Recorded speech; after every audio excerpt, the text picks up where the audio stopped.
Pessoal, bom dia, tudo bem com vocês? Então, hoje nós vamos, encerrar, fazer uma retomada do que nós vimos a aula hoje e encerrar o nivelamento, a retomada de conteúdos aí sobre as definições de tensão, corrente elétrica e resistência elétrica. Então, o objetivo da nossa aula, mais uma vez, é relacionar matematicamente a voltagem, que é o mesmo que tensão, ou DDP, diferença de potencial, resistência elétrica e corrente elétrica. Pessoal, assim como foi explicado para vocês na aula anterior, aqui nós temos a representação de uma figura, onde ele mostra de maneira bem simplificada qual que é a relação entre a diferença de potencial. Então, olha só, o volt é o que ordena a carga, que por sua vez é o ampere, que é a intensidade de corrente elétrica, que corresponde ao fluxo ordenado das cargas, e aqui nós temos, esse ohms é a resistência elétrica, que é a oposição à passagem de cargas elétricas, ok? Então, essa é uma representação bem simples da relação entre essas três grandezas. Então, hoje nós vamos fazer alguns exercícios relacionados. Pessoal, esses são exemplos retirados do livro de vocês, Conexão com a Física, terceira série. Esse é o R5. Ele diz o seguinte: uma lâmpada incandescente comum funciona com tensão de 120 volts e, nessa condição, uma corrente elétrica de intensidade de 0,5 amperes a percorre. Qual é o valor da resistência elétrica do filamento dessa lâmpada? Então, ele nos mostrou, nos deu o valor aí da diferença de potencial, ou tensão, que é de 120 volts. Ele falou que a intensidade da corrente elétrica é de 0,5 amperes. E ele quer saber o valor da resistência elétrica. Então, nós vamos utilizar essa relação matemática aqui, ó. Resistência elétrica é igual a diferença de potencial dividido pela intensidade da corrente elétrica. Então, 120 dividido por 0,5, ou 0,5 corresponde aí 1/2, vai dar o quê? 240, ok? A resistência elétrica é igual a 240 ohms. Pessoal, aqui nós temos o R6, que é um exemplo, continuação daquele exemplo anterior que nós fizemos. Então, ele diz o seguinte: se a lâmpada da questão anterior for ligada a tensão de 60 volts, qual será a medida da corrente elétrica que percorrerá o filamento? Agora, ele pergunta, se nós, com a mesma resistência da questão anterior, se nós diminuirmos a diferença de potencial, o que acontece com a corrente elétrica, Então, nós temos essa equação aqui. Olha, como nós queremos descobrir o valor da intensidade de corrente elétrica, nós podemos pegar esse valor aqui, ó, da corrente elétrica, ele está dividindo, passa para o outro lado, multiplicando. Então, vai ficar...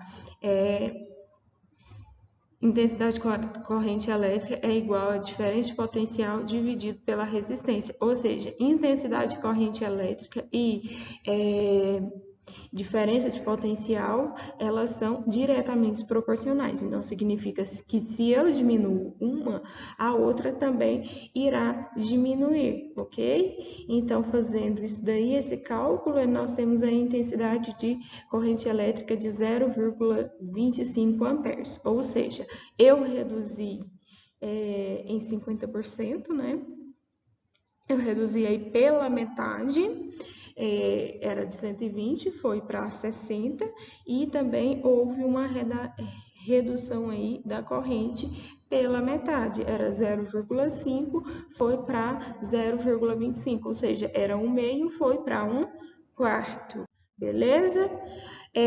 Vamos aí fazer mais um exemplo, o R7. O R7 diz o seguinte: observe a representação de um circuito simples, formado por uma fonte de alimentação, VAB, de 20 volts, e um resistor R de resistência elétrica de 100 ohms. Qual é a intensidade de corrente elétrica que percorre o circuito nessas condições. Então, aqui nós temos a representação de um circuito. Aqui, esse símbolo aqui, ele representa uma diferença de potencial, ok? Que é aplicado uma diferença de potencial. E esse símbolo aqui é o símbolo de resistência elétrica. Então, ele quer saber, ele te deu a resistência, a diferença de potencial, e ele quer saber o valor da corrente, mais uma vez. Então, vamos aí substituir os valores, né? A resistência foi de 240, a diferença de potencial ou tensão de 60 e o I. Então, mais uma vez, esse I aqui ele está dividindo, passa multiplicando, 240 passa dividindo. Então, nós temos aí 60 dividido por 240, que vai dar 0,25 amperes. Pessoal, mais um exemplo aí, R8, dando aí sequência à nossa resolução de exemplos. Um condutor ôhmico sujeito a tensão de 24 volts é percorrido por uma corrente elétrica de intensidade de 0,5 amperes.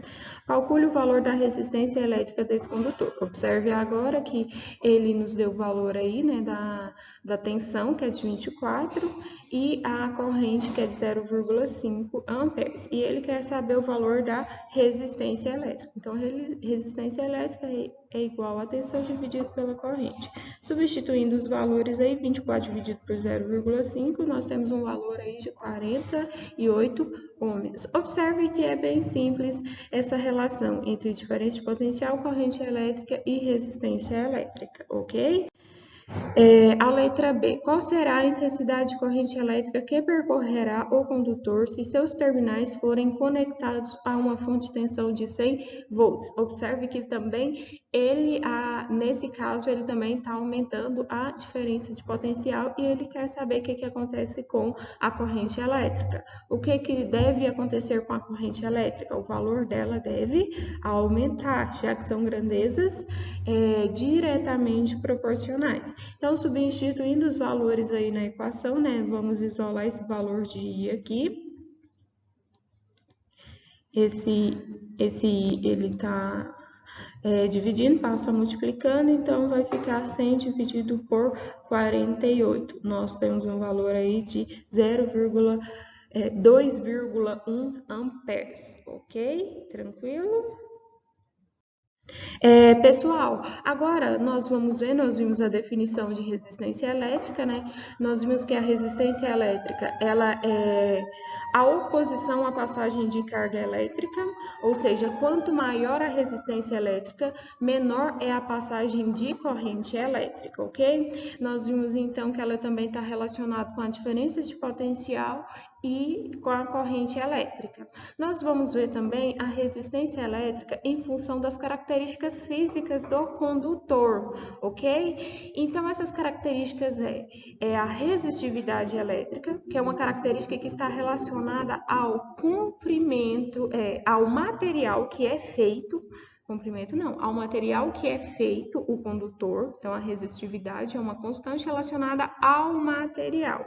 Nós também vamos ver que a resistência ela está relacionada às dimensões do condutor, ou seja, o comprimento do fio L e a área de secção do fio A. Então, aqui eu trouxe essa tabelinha onde ela mostra o valor da resistividade elétrica para alguns materiais aí a 20 graus Celsius. Então, o alumínio, a resistividade do alumínio, do cobre recozido, do cobre e níquel aí, o cromo e o estanho. Então, quanto menor for a resistividade do material, melhor condutor será, ok? Então, vamos fazer um exemplo aqui. Determine a resistência elétrica de um fio de níquel cromo de 2 metros de comprimento, ou seja, o L, né? E área de secção transversal que é representado pela letra A, igual a 4 vezes 10 elevado a menos 8 metros quadrados. A resistividade do níquel-cromo é de 1,5 vezes 10 elevado a menos 6 ohms vezes metro. Observe que o níquel-cromo ele é um bom condutor, porque ele tem uma pequena resistividade. Observe aqui que é elevado a menos 6. Então, significa, se eu tenho um expoente negativo aqui, está relacionado a um número muito pequeno, né? Então, nós temos aí que ele é um bom, a partir dessa informação, nós podemos ver que ele é um bom condutor. Então, a resistência elétrica, ela é igual à resistividade elétrica vezes o comprimento do fio dividido pela área de secção. Então, observe que a resistência, ela é diretamente proporcional à resistividade do material, e também ao comprimento do material, e inversamente proporcional à área. Isso significa o quê? Como eu disse anteriormente, quanto menor for a resistividade, menor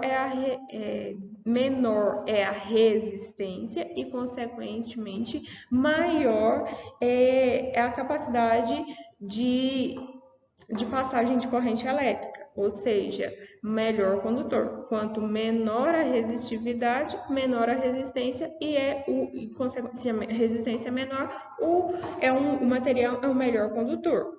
Nós vimos também que quanto mais comprido for o fio, mais longo, maior vai ser a resistência e, consequentemente, menor será a passagem de corrente elétrica, ok? E a área de secção, quanto maior a área de secção, menor a resistência elétrica, ou seja, é por isso que necessita-se de fazer um dimensionamento certo nas instalações, porque se coloca um fio de diâmetro muito pequenininho, a resistência elétrica ela vai ser muito alta, e como nós vimos na aula anterior, a resistência elétrica ela acarreta um aumento da temperatura, que nós chamamos de efeito Joule, e, consequentemente, pode gerar um circuito elétrico, ok? Então, aqui nós temos, né, substituímos os valores aqui, fazendo as operações matemáticas aí, nós temos aí que a resistência elétrica é de 75 ohms, ok? Pessoal, vamos recordar aí hoje também a potência elétrica. O que é a potência elétrica? Então, a potência elétrica é a medida de quantidade de energia elétrica fornecida ou consumida por um circuito elétrico, ok? Então, a potência elétrica está relacionada o quê? À quantidade de energia fornecida ou consumida, ok? Pode ser calculada por meio da grandeza tensão, corrente e resistência elétrica. Essa unidade medida no sistema internacional é watt, ok? Então, olha só, isso aí é importante que vocês façam a anotação no caderno. Nós podemos relacionar a potência elétrica dessas três formas aqui. Temos essa equação aqui, que nós chamamos a equação do pio, porque se inverteu o I aqui, então potência elétrica é igual a intensidade de corrente elétrica vezes a diferença de potencial. Nós podemos relacioná-la também com resistência elétrica e corrente elétrica. Potência elétrica é igual a resistência elétrica vezes a corrente elétrica ao quadrado. E potência também pode estar relacionada à diferença de potencial, representado pela letra U, ou seja, diferença de potencial ao quadrado, dividido pela resistência elétrica, ok? Então, nós podemos aí utilizar essas três equações para calcular a potência elétrica. Quando que eu vou usar cada uma dessas equações? Depende dos dados que for fornecido. Se eu te forneço diferença de potencial e intensidade de corrente elétrica e o enunciado pede potência, vou utilizar essa daqui. Se ele te fornece intensidade da corrente elétrica e resistência, utiliza a segunda. E se ele te fornece diferença de potencial e resistência, utilizamos essa terceira equação, ok? Vamos fazer um exemplo aí. Esse exemplo não é um exemplo do livro, é interessante que vocês deixem registrado aí no caderno de vocês esses exemplos para facilitar aí na hora de estudar e também ajudar a memorizar e assimilar o conteúdo, ok? Então, um exemplo aí, em um resistor de resistência igual a 10 ohms, passa uma corrente elétrica de intensidade de 2 amperes. Calcule a potência dissipada no resistor. Então, observe que ele te deu o valor aí da resistência elétrica e da intensidade de corrente elétrica. E ele pediu para... Pessoal, então observa aí, né, que o enunciado ele nos forneceu a resistência e a corrente elétrica. Então, nós vamos calcular através dessa equação aí. Potência é igual a resistência elétrica vezes a corrente ao quadrado. Então, substituindo os valores que foi encontrado, 2 ao quadrado, 4 vezes 10, 40. Então, nós temos um valor aí de 40 watts, ok? Pessoal, nós vamos calcular, nós vamos fazer uma retomada aí também de como calcular a energia consumida. Essa retomada, ela será muito importante aí para que a gente entenda como é feito o cálculo, né, da nossa, do consumo aí da energia elétrica que vem na nossa fatura, certo? Além dos tributos, impostos, a gente vai aprender a entender como que esse cálculo, quais que são as unidades de medida, beleza? É isso. Vamos também fazer uma retomada aí da energia consumida, como eu disse para vocês. Energia consumida, ela está relacionada ela pode ser definida aí a capacidade de realizar um trabalho. Então, energia consumida ela está relacionada ao intervalo de tempo. Então, energia é igual a potência vezes tempo. Então, energia ela pode ser representada pela letra Joule ou quilowatts-hora, potência watts e tempo em segundos ou hora. Pessoal, então vamos fazer aí um exemplo, né, para a gente entender como que é feito o cálculo da energia consumida. Então, nesse exemplo aí, qual é o consumo de energia durante um mês em quilowatts-hora de um chuveiro de 4.000 watts, ou seja, a potência dele, que é utilizado meia hora por dia. Então, primeiro nós vamos calcular a energia consumida. Energia consumida é igual a potência vezes a variação do tempo. Então, ele é utilizado aí, né, meia hora por dia. Então, vamos fazer esse cálculo aí primeiro do dia. Meia hora corresponde ao quê? 0,5. A potência dele é de 4.000. 4.000 vezes 0,5 vai dar 2.000 watt-hora. Mas eu quero, né, saber de um mês. Então, 2.000 watts-hora, a energia gasta em apenas um dia. Então, nós vamos multiplicar esse valor por 30, supondo que o mês seja de 30 dias. Então, vai ficar 2.000 vezes 30. 2 vezes 3, 6. Então, vai dar um valor aí de 60.000 watts. Hora, né? Mas ele quer saber o quê? Ele quer saber o valor em quilowatts-hora. Pessoal, se está em watts, eu quero transformar para quilowatts, basta eu dividir por 1.000. Então, para transformar para quilowatts, basta dividir por 1.000. Esse valor aí de energia consumida vai ser de 60 kWh, ok? Alguma dúvida é só chamar. Pessoal, a frequência, ela é necessária que vocês façam, vocês assistam a aula no mesmo horário que está sendo a aula presencial aqui no colégio, ok? Então, beijo, qualquer dúvida é só me chamar no grupo.